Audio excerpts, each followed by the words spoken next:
Bugun eng dolzarb bo'lib borayotgan kasalliklardan biri haqida gaplashamiz. Bugungi suhbatdoshimiz akusherlik va ginekologiya kafedrasi mudiri dotsent Suyarkulova Madhiya Erkinovna. Assalomu alaykum. Va alaykum assalom. Madhiya Erkinovna, sizga savolim, bugun mana global muammo darajasiga chiqib kelayotgan bachadon bo'yni saratoni kasalligi haqida nimalar deya olasiz? Hozirgi kunda bu bachadon bo'yni saratoni siz aytgandingiz haqiqatan global muammo bo'lib turibdi. Lekin 2024-yildan beri bizning hurmatli prezidentimiz chiqqan qarorlari 402-sonli qarorlarga asosan hozirgi kunda O'zbekistonda nihoyatda izchil ishlar bu borada olib borilyapti. Tizimli ishlar, chunki har bitta 30 dan va 50 yoshgacha bo'lgan ayollarni xatlov qilib, ularni har bittasini shu nimadan skrining, bachadon bo'yni saratonini skriningga o'tkazilgan. Agar ayollarimiz o'z vaqtida akusher ginekologga murojaat qilsa, uni o'z vaqtida va erta aniqlansa, bu kasallikni oldini olsa bo'ladi. Bu agar u kasallik boshlangan bo'lsa, bachadon bo'yni saratoni boshlanish etapiga o'tgan bo'lsa, uni davolay olamiz, ham davo effektiv bo'ladi va bularni hayotiy davomiyligi ham cho'ziladi. Hozirgi kunda mana 402-qaror bo'yicha shu bachadon bo'yni saratoni va saraton oldi kasalliklarini biz mana shu akusherlik va ginekologiya kafedrasi, bizni klinik bazamiz mana shu Farg'ona ona va bola salomatligi ilmiy amaliy tibbiyot markazi Farg'ona filialida joylashgan bo'lib, biz birgalikda konsultativ poliklinikani xodimlari bilan va professor o'qituvchilar va bizni mana kafedra assistentlari birgalikda har bitta kelgan ayolni mana shunaqa zamonaviy kolposkop apparatida bachadon bo'yni kasalliklarini tekshirib olamiz. Bu o'z vaqtida qilingani nihoyatda katta ahamiyatga ega. Chunki o'z vaqtida agar saraton oldi kasalligini aniqlatib olib uni davolasak, bu ayollarimizni shunday og'ir kasallik bachadon bo'yni saratonidan saqlab qolamiz. Buni bizni hurmatli prezidentimiz tomonidan, vazirlik, Sog'liqni saqlash vazirligi tomonidan haqiqatan ham juda to'g'ri qilinganki, bizni ayollarimiz oldin haqiqatan ham bu bachadon bo'ynida muammosi bilan ginekologga kelar edi ko'proq.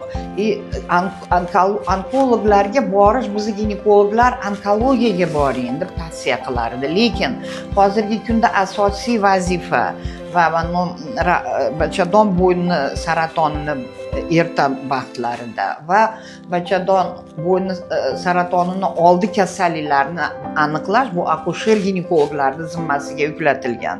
Bu nihoyatda to'g'ri qilingan reja, chunki har bir ayol baribir ham birinchi bo'lib, agar uni shu jinsiy a'zolar tomonidan qanaqadir o'zgarish bo'lsa, birinchi bora akusher ginekologga murojaat qiladi. Akusher ginekologda mana hozirgi kunda akusher ginekologda har bitta xonasi mana shunaqa zamonaviy raqamlashtirilgan kolposkop apparatlari bilan jihozlangan. Har bitta kelgan ayolni bachadon bo'ynisini tekshirib olishga, uni kerakli analizlar olishga va shu markazni qoshida kerakli zamonaviy laborator usullar bilan aniqlashga imkoniyat nihoyatda yetarli. Shuning uchun men aytardimki, bachadon bo'yni saratonini oldini olish to'g'risida xabardorlik oyi deb e'lon qilinganligi bu nihoyatda to'g'ri bo'lgan va shu kungacha biz akusher ginekologlar albatta kech davrlarda agar ayollarimiz uchrasa onkologlar bilan birgalikda shu kasallikni oldini olishga biz o'zimizni harakatlarimizni qilmoqdamiz. Hozirgi kunda ayollarimiz buni bilib, tushunib, mana mahallalarda, ayollar ichida har bittasida biz ham mana institut tomonidan Quva tumani, Farg'ona shahar, Quvasoy shaharlarga borib, shu ayollarni yig'ib, ularga tushuntirish ishlari olib bordik.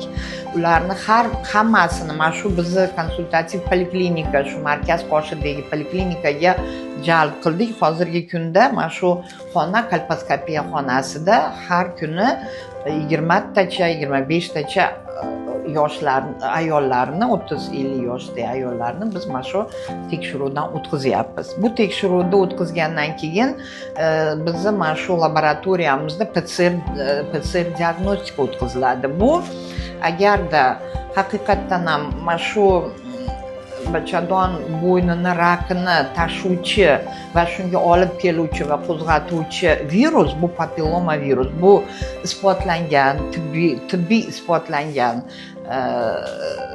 narsa bu va shuni papilloma virusni aniqlangan agar haqiqatan ham aniqlatib olsak, bu faqatgina ayolni ginekologik ko'ruv paytida aniqlay olamiz. Chunki har bitta ginekologik ko'ruv xonasi shunaqa moslamalar bilan analiz olib va uni ekib va uni sitologiyaga jo'natishga hammasiga yo'naltirilgan. Shuning uchun har bitta ayolga kelganda bu hammasi bepul. Chunki bu dastur tuzilgan bu bo'yicha prezident qarorimizni 402-qarorlari bo'yicha dastur tuzilgan. Bu dasturda hamma shu 30-50 yoshgacha bo'lgan ayollarni albatta tekshiruvdan o'tkazish hatto bepul ko'rsatilgan. Bundan tashqari albatta buni oldini olish uchun keyingi mana bizni yosh qizlarimiz, o'smir qizlarimiz keyingi mana jinsiy hayot boshlangandan keyin ularni biz maktab davrida hozirgi kunda profilaktika nimadan iborat? Shu qizlarni shu papilloma virusga emlanyapti. Bu ota-onalarga ham aytmoqchimizki, nihoyatda kerakli emlama. Keyinchalik buni haqiqatan ham emlangandan keyinchalik oila qurib nima bo'lgan katta bo'lganda bu papilloma virusga chalinmasligi bu aniq. Bu emlama albatta zarur. Bundan tashqari vaksinatsiyadan tashqari mana shu har bitta ayolni pap test papilloma virusga tekshirib olsak va u agar bo'lmasa bu papilloma virus nur ustiga nur, biz bu ayolni bachadon bo'yni saratoni oldi kasalliklarini davolashimiz kerak. Keyinchalik u o'sha saraton kasalligi o'tib ketmasligi uchun biz uni shu joyda davolab berishga ham imkoniyatimiz yetarli. Mutaxassis sifatida, akushер-ginekolog sifatida biz ayollarimizga meni tavsiyam bor ediki, shu eng faol, eng go'zal, chiroyli davrlarini shu kasallikka chalinmaslik uchun akusher-ginekologni ko'ruvini, ginekologik ko'ruvni albatta o'tashlarini so'rab qolar edim. Chunki hozirgi kunda mana shu qilingan ishlar asosida haqiqatan ham saraton oldi kasalliklari oshib bormoqda. Chunki aniqlanish ko'paymoqda. Shu bilan biz bachadon bo'yni saratonini kamaytirib oldik. Bu ham nihoyatda yaxshi ko'rsatkich. Chunki bachadon bo'ynidagi kasalliklarini biz saratongacha o'tish davrigacha уже qancha ayollarni qamrab oldik va ularni hozirgi kunda davolayapmiz. Bu narsaga mana erishdik. Shu bilan o'z vaqtida bachadon bo'yni saratonini oldi kasalliklarini davolab olsak, men o'ylaymanki, yildan yilga biz O'zbekistonda eng faol davrdagi ayollarimiz mana shu og'ir kasallikka aniq chalinmaydi.